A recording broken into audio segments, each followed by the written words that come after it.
Good morning, uh, viewers and listeners of Concerned Citizens Media.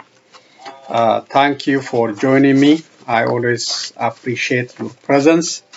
Today is September 27, 2022. So I'm here to share various news on Ethiopia and on other countries.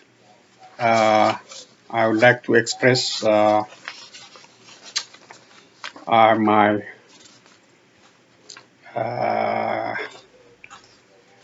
what I say is it congratulations for those celebrating Meskel holiday, and for those also getting ready to celebrate uh, the the Oromo Irrecha festival.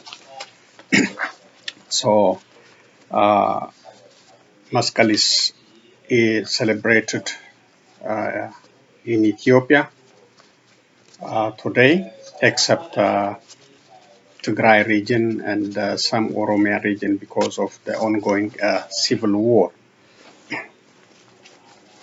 Uh, Tigray region is still under constant threat, surrounded by so many enemies. So the holiday is not celebrated there. It's celebrated, but it's not in a peaceful manner.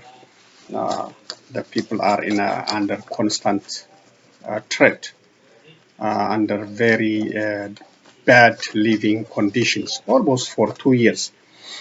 But Recha is also is around the corner to be celebrated by Oromos at home and around the world.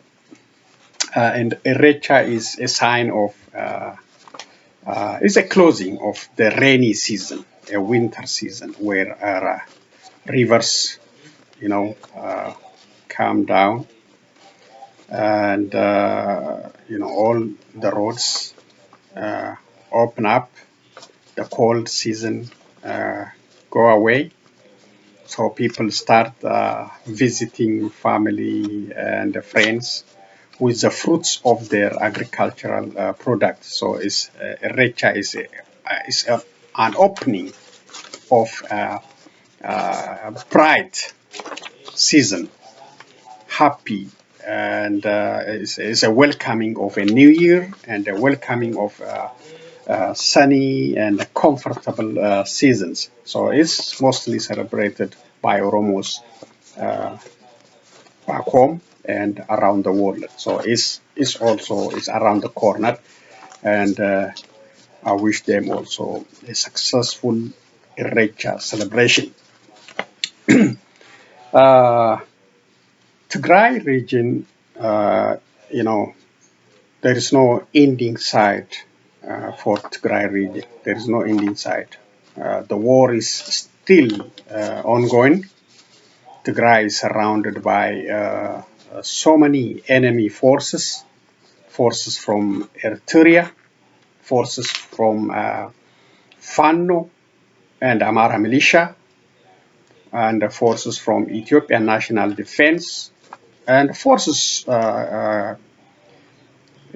came from different regions, Somalia, Oromia, and it's just unimaginable.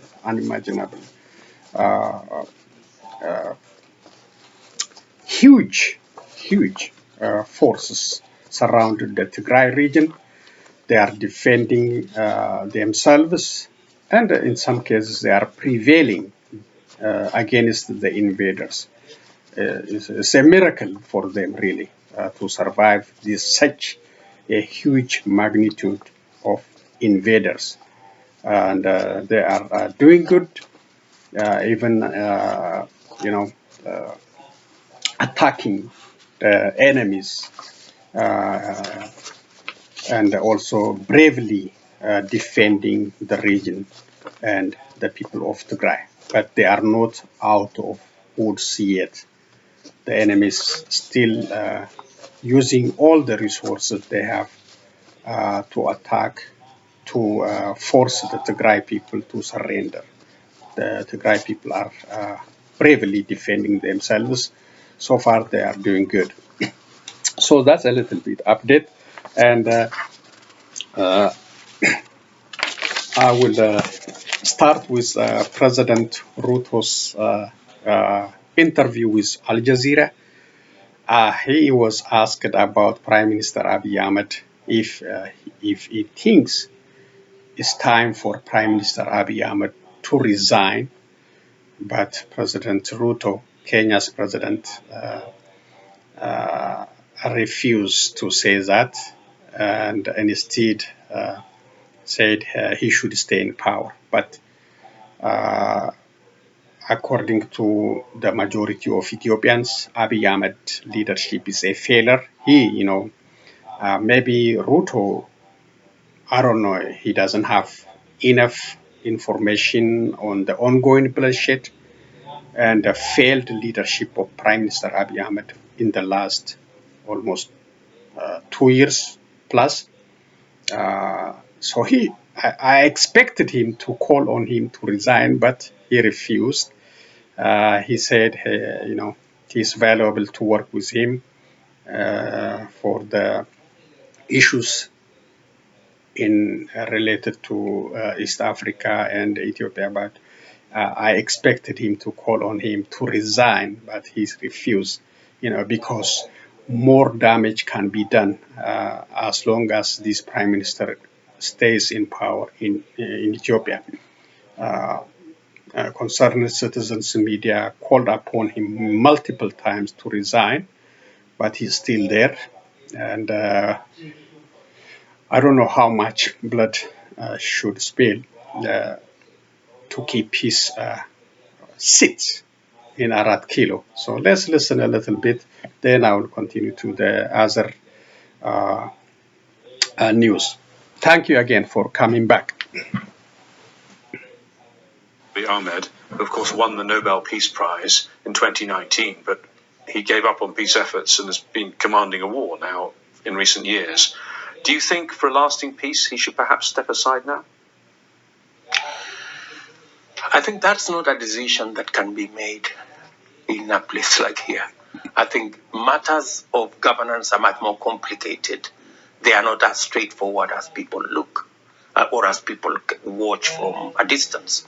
I think President Abiy is still will still play a major role and will be a stabilizing factor in that region. And I think we need to work with him, work with his teams for the eventual resolution of that conflict in that region. I'd like to quickly also touch on the Democratic Republic of Congo, because President Kenyatta is going to have a role. Okay.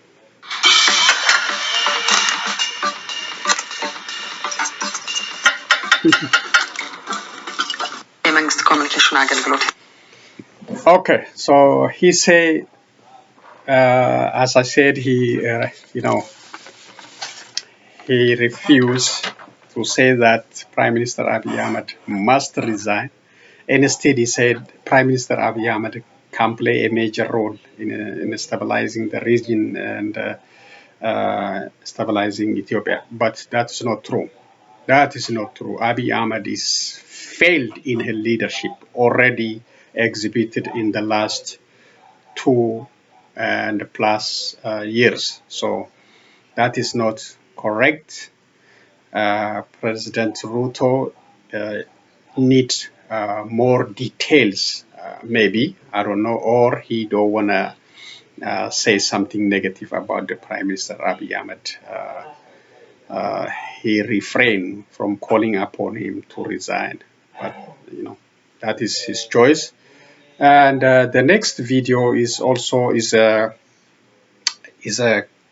warning. It's a warning to humanitarian organizations and also vehicles operated by humanitarian organizations in Tigray.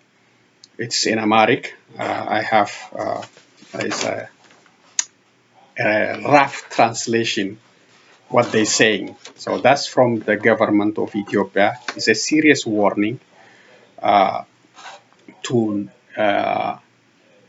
humanitarian organizations like WFP, World Food Program, and others operating in Tigray region. So let's listen to this warning, and also, an excuse. The Ethiopian government is preparing to attack these humanitarian organizations and vehicles operated by them. There is already a report on that one. Reuters has one which Ethiopian government struck WFP track in Tigray. Let's listen, and then I have translation. የሰጠውን መግለጫ እናንሳ። አሸባሪው ህወሓት የሰብአዊ እርዳታ ተሽከርካሪዎችን ለጦርነት መጠቀሙን ቀጥሎበታል ሲል የመንግስት ኮሚኒኬሽን አገልግሎት ባወጣው መግለጫ አስታውቋል። የመግለጫው ሙሉ መልእክት እንደሚከተለው ይቀርባል። መንግስት ተገዶ የገባበትን የትግራይን ጦርነት በሰላም ለመቋጨትና ለክልሉ ዜጎችም ሰብአዊ ድጋፍ እንዲደርስ በርካታ ጥረቶችን ሲያደርግ ቆይቷል። ተግባራዊ እርምጃዎችንም ሲወስድ መቆየቱ ይታወቃል። በአንጻሩ አሸባሪው የህወሓት ቡድን ከዚህ ቀደም በዓለም አቀፉ ማህበረሰብ ድጋፍ የተገኘ እርዳታን ለማድረስ ወደ ትግራይ ክልል የገቡ የጭነት ተሽከርካሪዎችን ለጦርነት ዓላማ ሲጠቀምባቸው መቆየቱን መንግስት በተደጋጋሚ ገልጿል። እርዳታውንም ለታጣቂዎቹ ግብዓት ሲያደርግ እንደነበር ተጋልጧል። ዓለም አቀፍ ተቋማት በሽብር ቡድኑ የተፈጸሙና ዓለም አቀፍ ህጎችን የጣሱ ወንጀሎችን የማስቆም ኃላፊነት አለባቸው። እንዲሁም ወደ ክልሉ የሚገባ ድጋፍ ለተገቢው ዓላማ መዋሉን የማረጋገጥ ግዴታም ተጥሎባቸዋል። እነዚህ ዓለም አቀፍ የእርዳታ ተቋማት የተጣለባቸውን ኃላፊነት እንዲወጡ መንግስት ተደጋጋሚ ጥሪ ማቅረቡም ይታወሳል። የህወሓት የሽብር ቡድን ሶስተኛ ዙር ወረራ መፈጸሙን ተከትሎ መንግስት የሀገርን ህልውናና የዜጎችን ደህንነት ለማስከበር የመከላከል እርምጃ እየወሰደ መሆኑም ይታወቃል። መንግስት የመከላከል እርምጃ ከሚወስድባቸው አካባቢዎች የእርዳታ ድርጅቶቹ ከመንቀሳቀስ እንዲቆጠቡ መንግስት በድጋሚ ያስጠነቅቃል። የሽብር ቡድኑ ቀደም ሲል ካገታቸው የሰብአዊ እርዳታ ማመላለሻ ተሽከርካሪዎች በተጨማሪ በስሩ የነበሩትንም የዓለም የምግብ ድርጅትና የተባበሩት መንግስታት ድርጅት አርማን በመቀባት የጦር መሳሪያና ተዋጊዎችን በማመላለስ ለወታደራዊ ዓላማ እየተጠቀመ መሆኑ ይታወቃል። በመሆኑም የእርዳታ ድርጅቶች ለእርዳታ የሚጠቀሙባቸውን ተሽከርካሪዎች በአሸባሪው ቡድን ጥቅም ላይ አለመዋላቸውን እንዲያረጋግጡ መንግስት በጥብቅ ያስገነዝባል።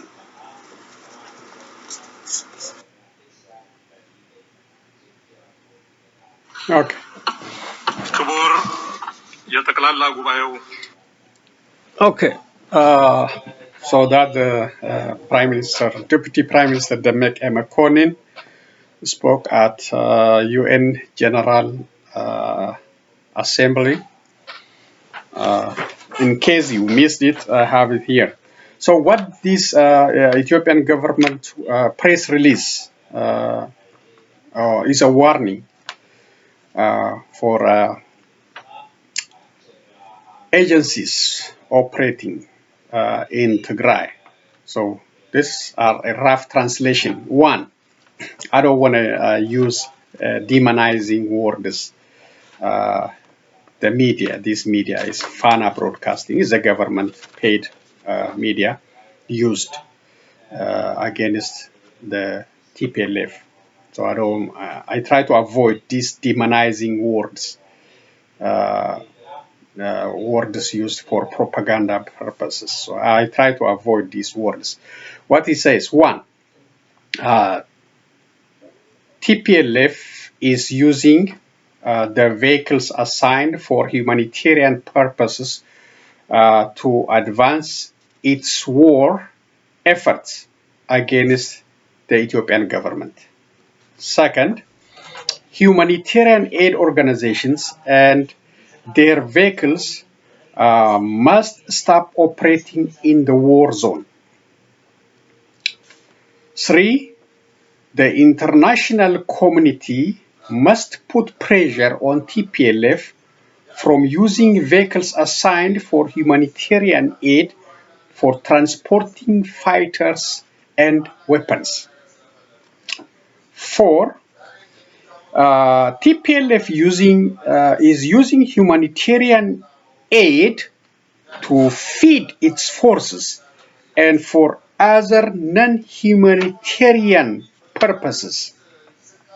The donors must abide by their responsibilities and make sure that their humanitarian aid is delivered for the intended targets. 5. Also, they must also prevent TPLF from painting humanitarian aid logos and colors on non-humanitarian vehicles. So this is a rough translation of what that government agency's press release concerning humanitarian organizations and their vehicles operating in the war zone or in the Tigray region. What does mean? It means Ethiopia is trying to use these mentioned excuses to target humanitarian vehicles delivering humanitarian aids in the Tigray region. It's just preventing humanitarian aid and blocking humanitarian aid by attacking these vehicles or using these excuses, because TPLF is using vehicles to transport weapons and soldiers to the war front. They are using humanitarian aid to feed their soldiers. So these are all excuses to do more harms in Tigray or the people suffering under the current circumstances in Ethiopia. So the international organization should watch, should pay serious attention to this government announcement, this government warning, and they should take the issue to international criminal court for if the government is carrying out or targeting humanitarian vehicles and humanitarian workers in this war zone. They are trying to deliver basic foods for the Tigray people who are suffering for the last 2+ years. So that's a serious warning, and we should pay attention and warn Ethiopia not to attack humanitarian vehicles and humanitarian aid workers. Okay, let's continue. So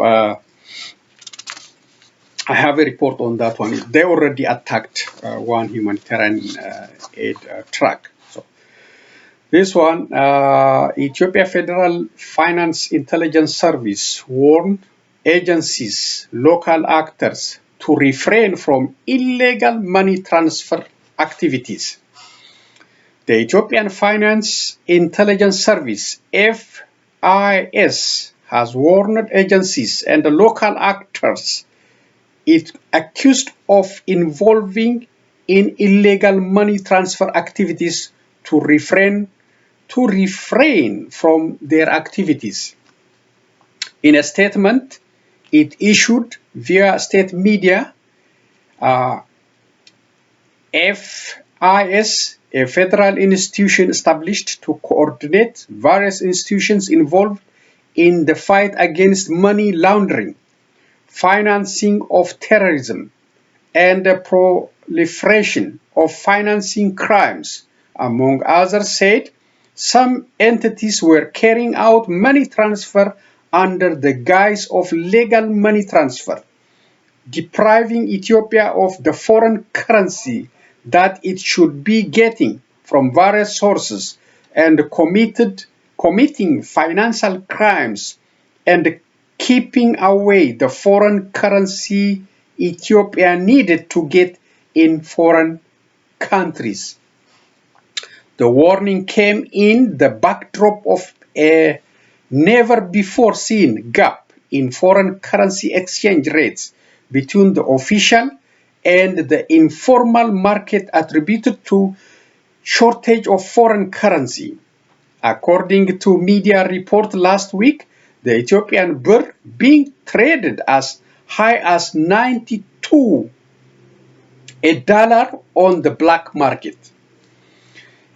FIS accused some money transfer agencies based abroad of keeping their deposit outside of Ethiopia and making payment in Ethiopian birr by colluding with their accomplices in Ethiopia and avoiding the foreign currency that should be legally brought into Ethiopia.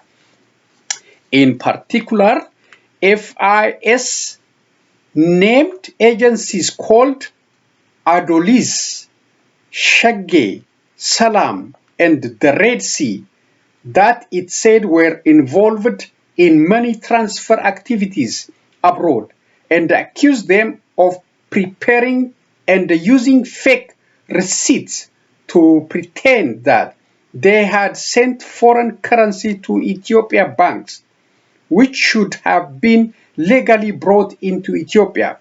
But in reality, FIS blamed them of retaining the forex in foreign banks and exacerbating the cost of living in Ethiopia.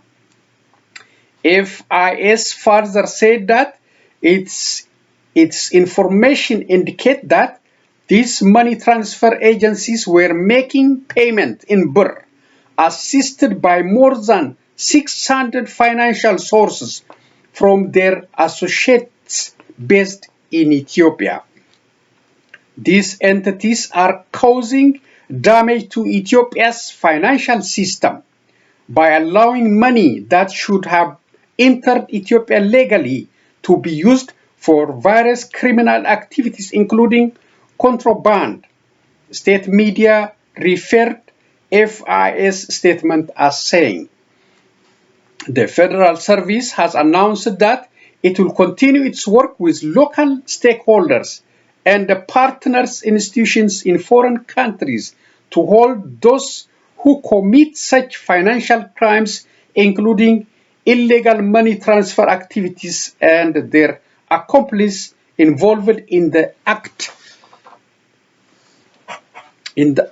accountable by law, and warned the actors and their local accomplices who participate in such activities knowingly or unknowingly to refrain from their actions. Credit at this standard. So this is happening. Yes, it's true. $1 is like 92 Ethiopian birr. If you send 100, it could be like 9, or if you send $100, it could be like 9,000 plus Ethiopian birr. So who is doing this business? We don't know. But the government is blaming some actors and is giving them a warning to stop this illegal transfer of money. So I know Ethiopia need dollars desperately, and they just try to get this money so that they can continue waging a war, not for peaceful purpose, but to buy drones and tanks and other weapons and continue the war on Ethiopians. So this is about Ethiopian security force detaining Gammachu Magarsa, Dr. Gammachu Magarsa, just briefly, and released him. Gammachu Magarsa is an Oromo scholar, very critical of Prosperity Party, Abiy Ahmed, on the media, on different stages. So that's why they detained him briefly and required him to report whenever they need him.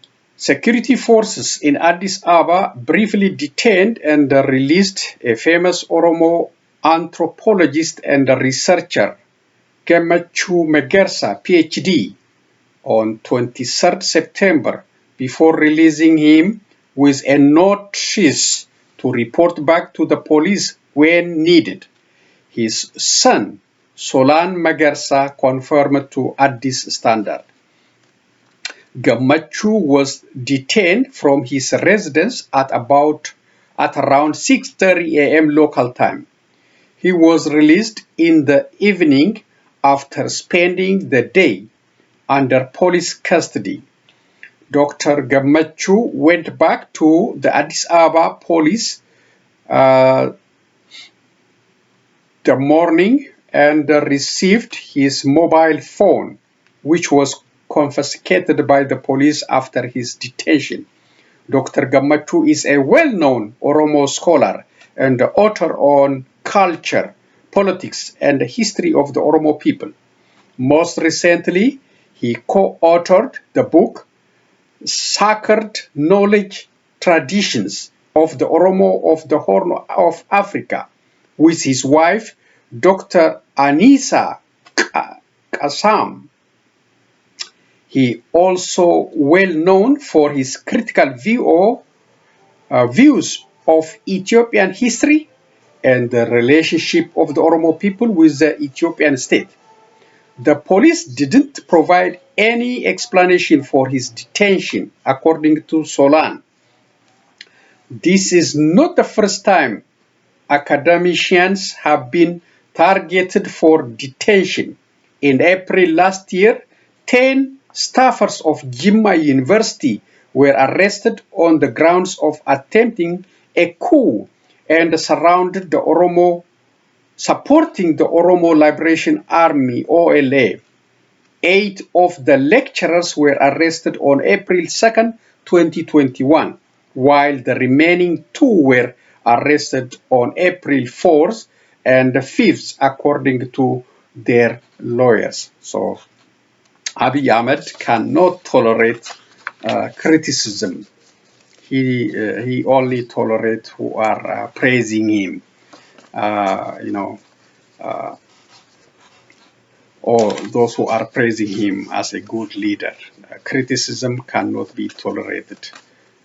He used his undercover operatives and other forces to target politicians, to target journalists, to target scholars like Gammachuu Magarsa.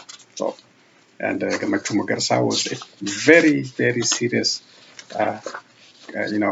in criticizing Maddamer. What is Maddamer? He was asked on the media interview.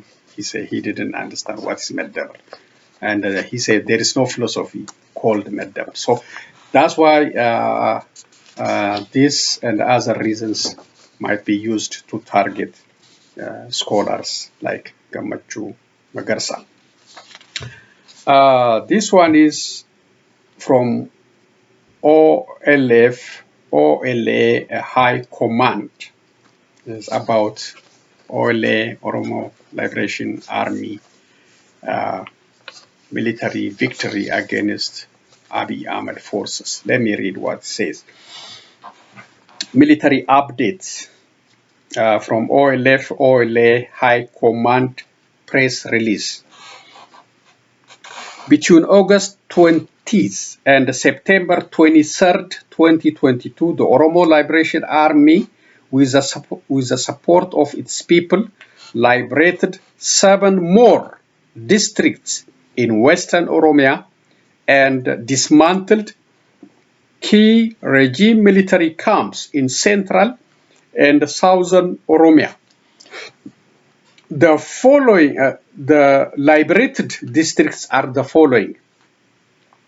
Darimu in Ilu Ababora, Haro Limu in East Wallagga, Limu Galila, East Wallagga, Mako in Bunno Badale, Dabo Hana, Bunno Badale, Chawaka, again in Bunno Badale, Babo Gambel in West Wallega.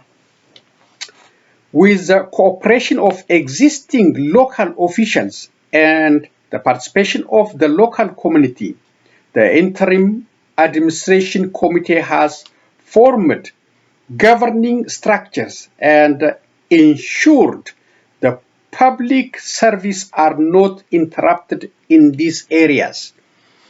The regime's forces mounted 2 failed offensives to retake these areas. The first offensive took place in Limu on August 29, 2022, and resulted in 71 regime forces being killed in action. The second offensive took place in Chawaka on September 20, 2022, and resulted in 235 regime forces killed in action and 10 captured. In southern Oromia, the regime's military camps in Malka Soda and Gumi Eldalo were dismantled. The Gumi Eldalo camp was overrun on August 26, 2022 in an operation that resulted in 81 regime forces being killed in action. The Malka Soda camp was overrun on September 22nd in an operation that resulted in 94 regime forces being killed in action. In central Oromia, the OLA engaged the regime's military in several camps in the districts of Ambo and Ifata, resulting in 112 regime forces being killed. In the face of its failure, the regime's forces have intensified their crackdown on the Oromo people with extrajudicial murders, illegal detentions, torture, and the burning of civilian property reaching unprecedented levels. Such heinous deeds will merely strengthen the Oromo people's determination to be freed from the Abiy regime's oppressive dominations. Victory to the Oromo and all oppressed peoples. OLF-OLA High Command, September 23rd, 2022.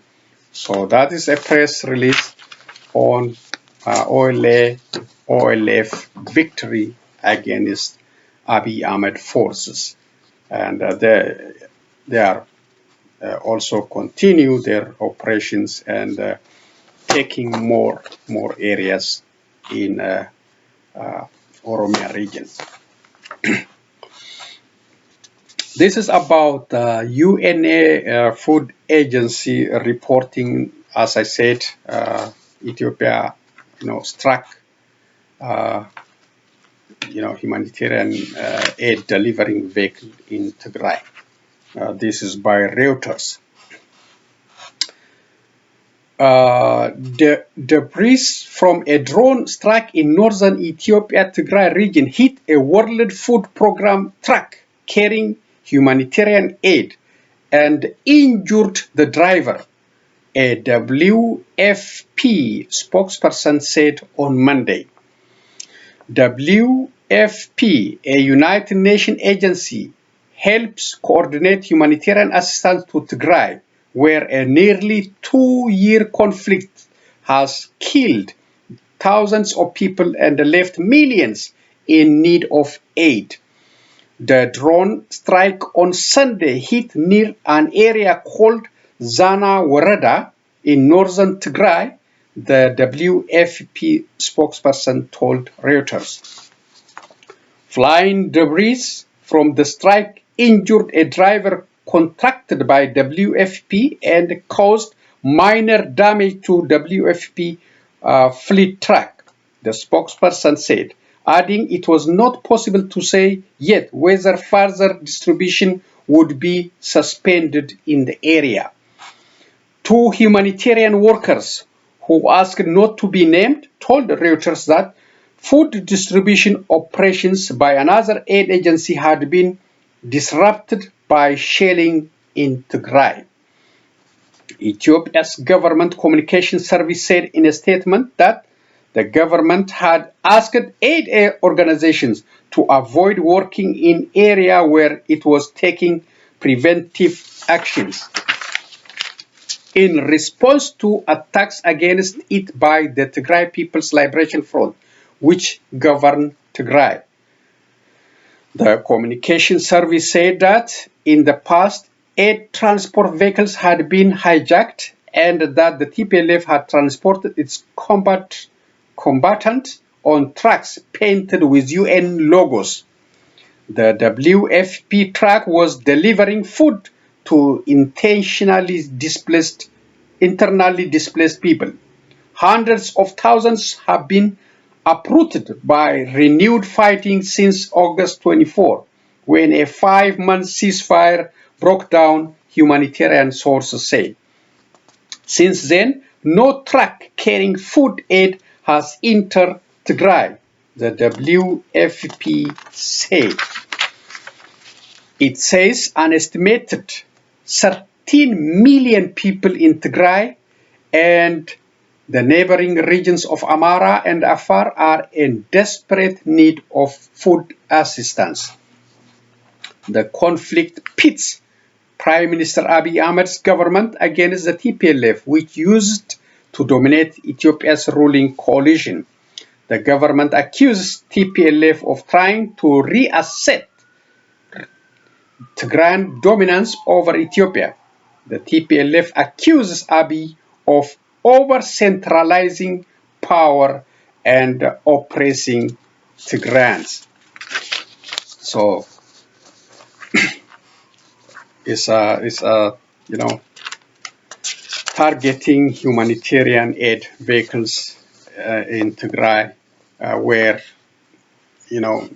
so many people depend on humanitarian aid. That's a serious issue. This is about U.S. statement about aid delivery to Ukraine.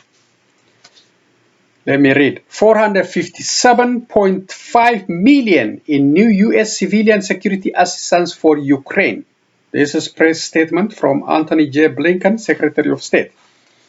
The United States today committed an additional $457.5 million in civilian security assistance to enhance the efforts of Ukrainian law enforcement and the criminal justice agencies to improve their operation capacity and save lives as they continue to help defend the Ukrainian people, their freedom, and their democracy from the Kremlin's brutal war of aggression.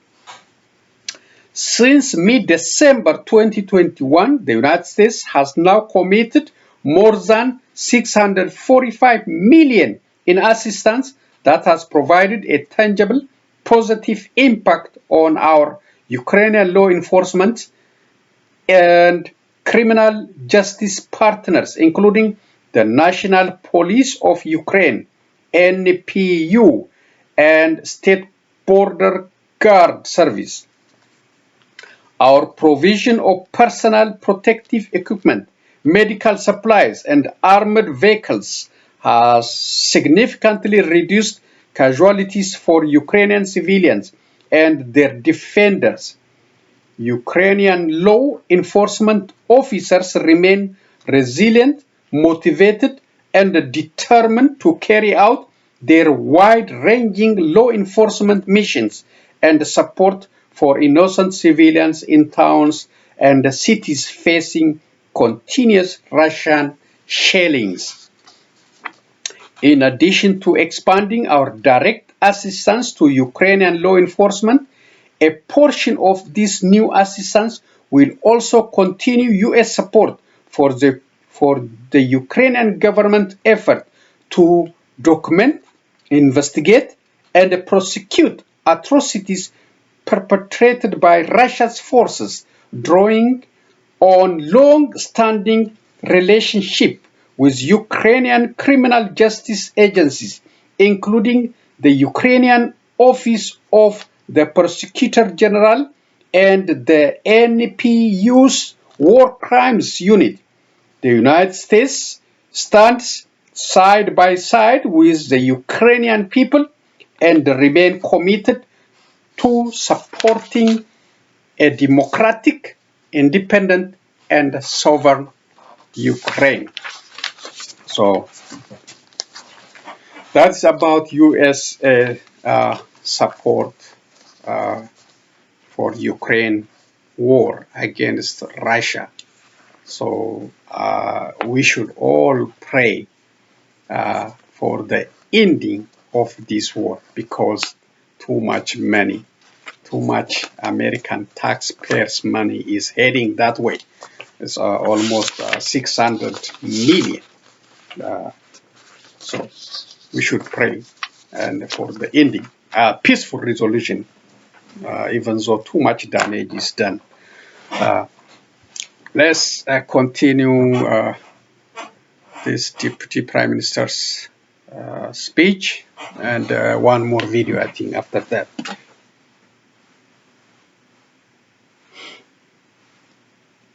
Excellency, President of the General Assembly, Excellency, Secretary General of the United Nations, Excellencies, Heads of State and Government, the peace-loving people of our world, ladies and gentlemen. Mr. President, I congratulate you and your country, Hungary, on your election as the President of the General Assembly. I would also like to thank His Excellency Abdullah Shahid for his service and leadership during the 76th General Assembly. I have the greatest honor to speak before this August Assembly representing my country, Ethiopia. We are at a historic crossroads in the evolution of our multilateral system. Humanity is facing multiple and complex challenges ranging from climate change, extreme poverty, conflicts, terrorism, and geopolitical tensions. The consequences of these global challenges are of epic proportions and leave adverse socio-political impacts across the world. Nevertheless, international cooperation is not at a level near the gravity of the challenge. Although climate change and the resulting extreme weather conditions occur throughout the globe, the crisis largely affects the minimally resilient and the least responsible for causing the problem. A case in point is our region, the Horn of Africa, which in some parts is highly hit by record level drought while sustaining extreme flooding in other parts. Mr. President, climate disaster and its insufferable impacts are preventable. I therefore make an urgent call to all states gathered here to translate rhetoric into action. We must realize our climate finance commitments to build resilience and mitigate impact. We should act to meet our emission reduction targets. This requires focused coordination, non-politicization, avoidance of securitization, and good faith cooperation among all stakeholders. I must emphasize, Africa is not responsible for the historic emissions that caused the climate crisis.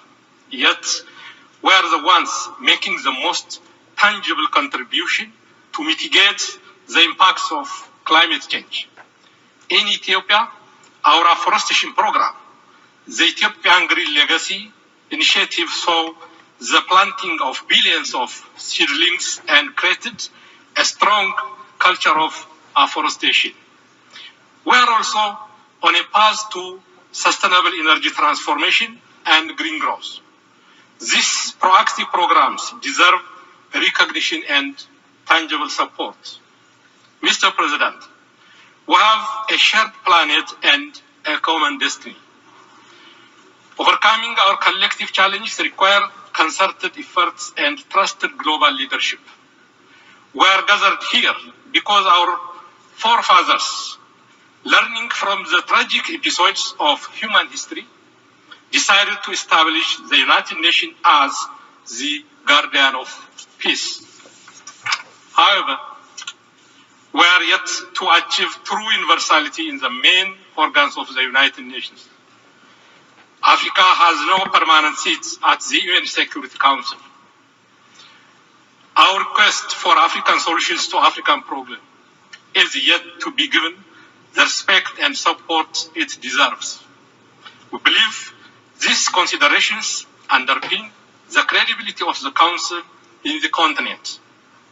African problems are sustainably addressed when approached in the true context of the region and take full account of the strategic interests and aspirations of the countries concerned.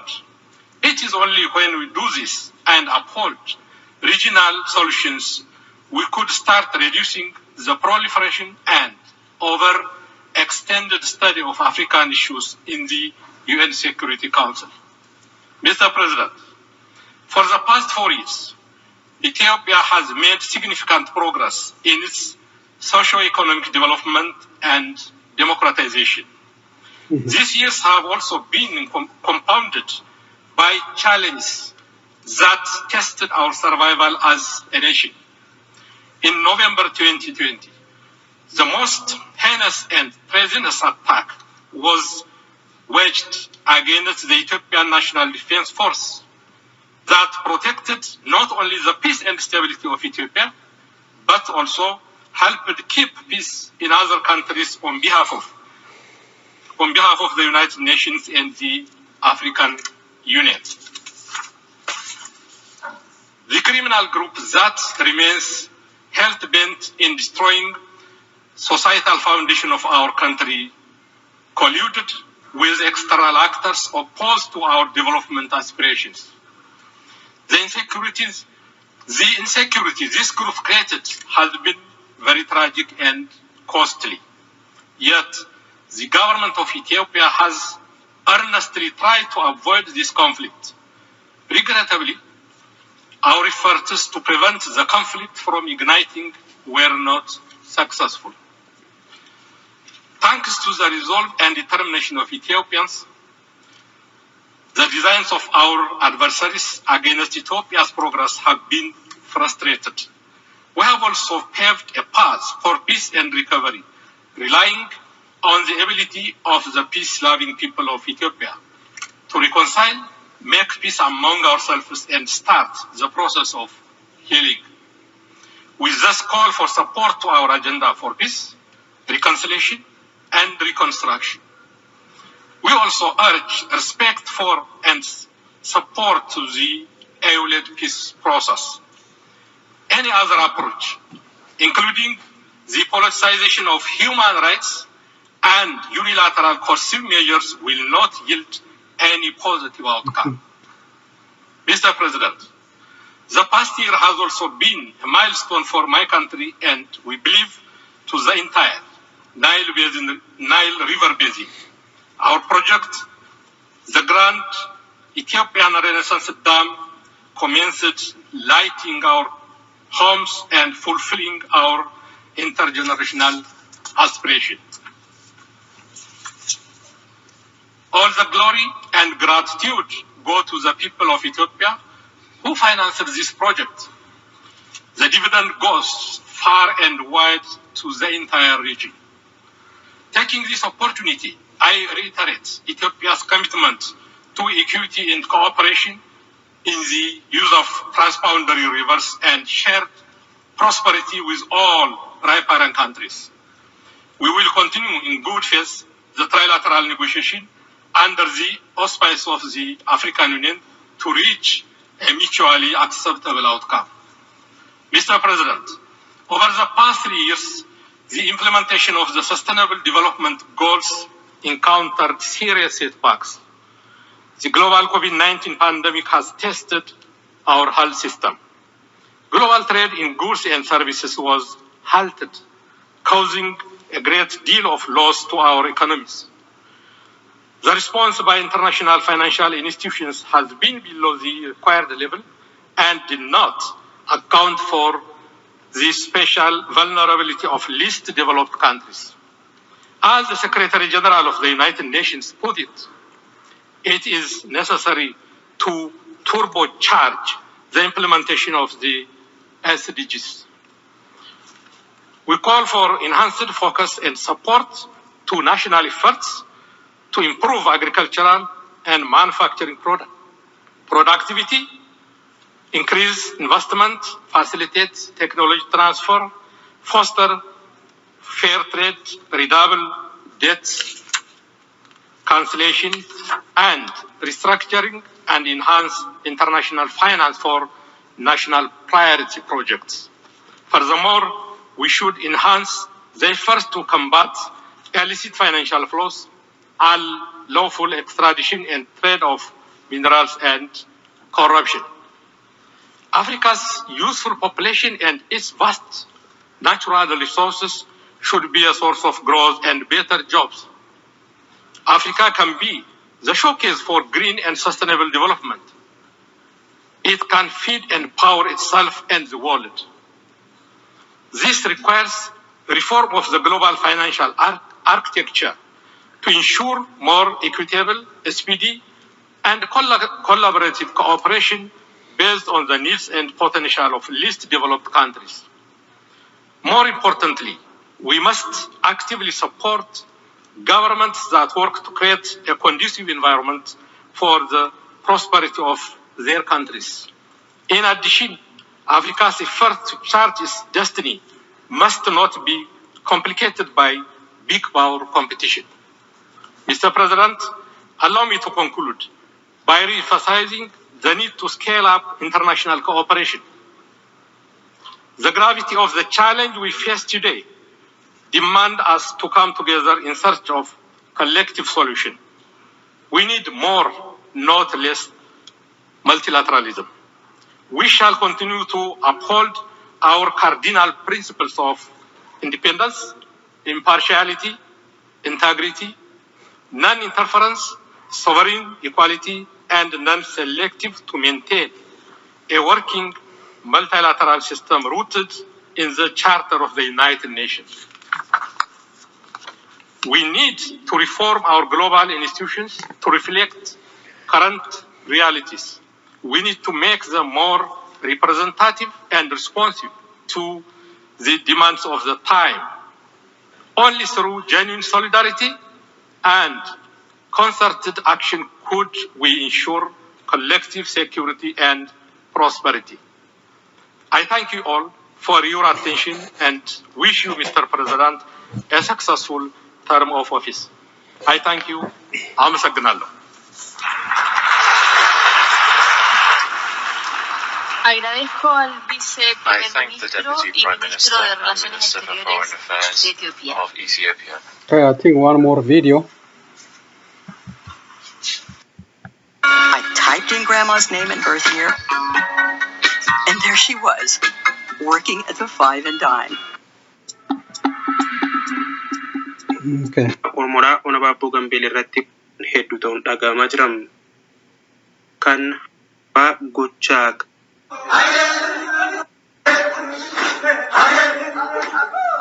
Okay, I will come back to this video I choose for closing. That's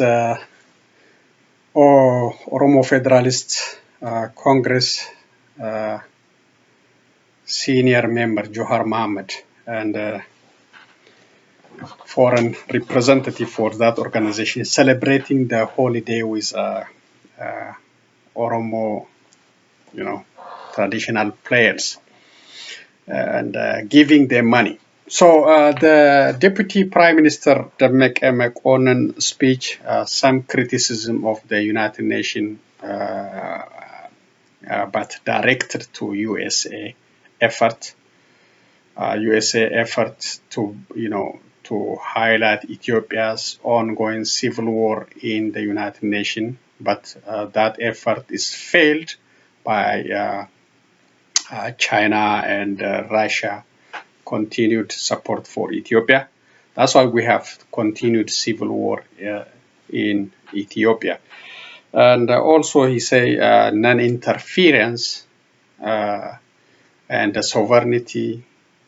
All these are nice words, but actually Eritrea is interfering for almost more than 2 years. So sovereignty or interference is not, whenever you choose. It should be a clear indication that if there is non-interference, respect for sovereignty, you should not allow Eritrea or Sudan to cross into your border and to kill your own citizens. So that claim is, not the correct one. He didn't talk about the hunger and the drought Ethiopians are suffering, and the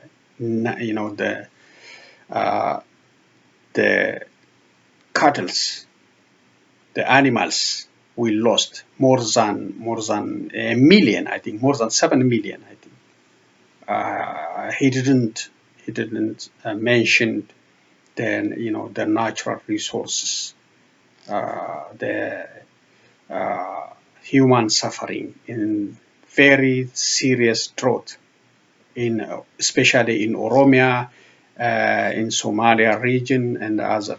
So they try to hide the drought and its impact on the citizens and on animals.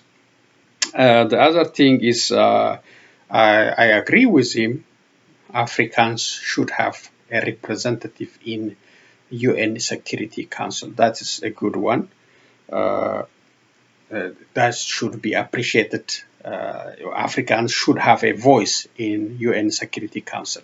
I agree with that. And the others,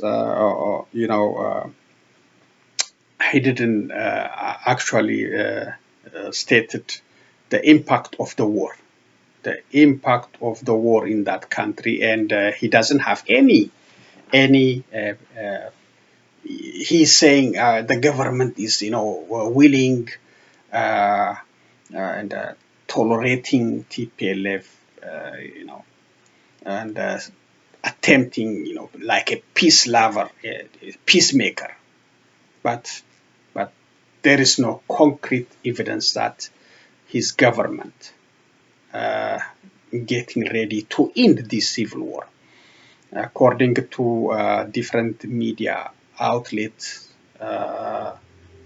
Ethiopian hospitals are filled with injured people in this war. Most of them young generation from poor family, young generation. The hope of Ethiopia in the future. So many of them killed, so many of them injured, and filled the hospitals as far as Dredoa. Dredoa is very far from the war front, but according to some media outlets, some media information, so many people, so many youngsters are getting treatment in Dredo as far as that.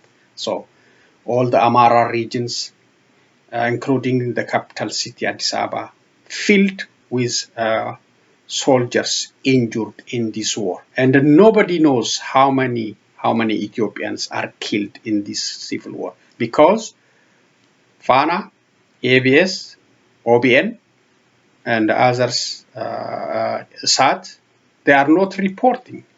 They are not allowed to report on this. We don't know the magnitude of humanity we lost in this civil war, and there is no a call to end this civil war from the Prime Minister Abiy Ahmed, or from his deputy, or from other prosperity parties. They want to continue. They want to invest whatever they have and whatever they can get from foreign countries to continue this bloodshed. And, because they are not suffering. Their kids are not suffering. PP's officials are not suffering. So they don't feel it. They don't feel it. So that's the situation. And they want to continue the war. And we will see. And let's conclude with Jawar Mohammed having fun with these Oromo cultural dancers on their celebration of Meskel, and giving them money. And let's see.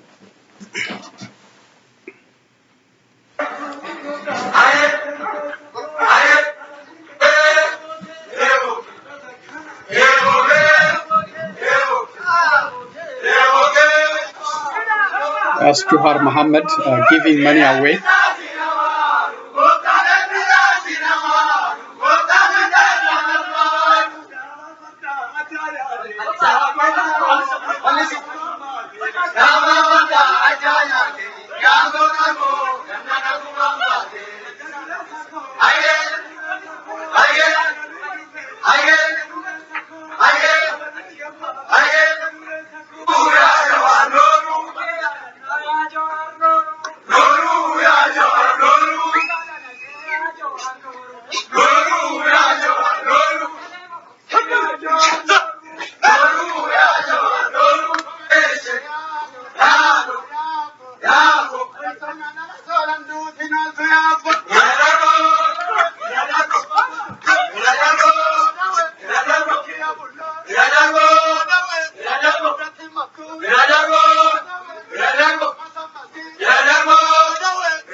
Okay, so that's Jawar Mohammed, Oromo Federalist Congress senior official, enjoying Meskel celebration with Oromos at his residence, and also giving them money.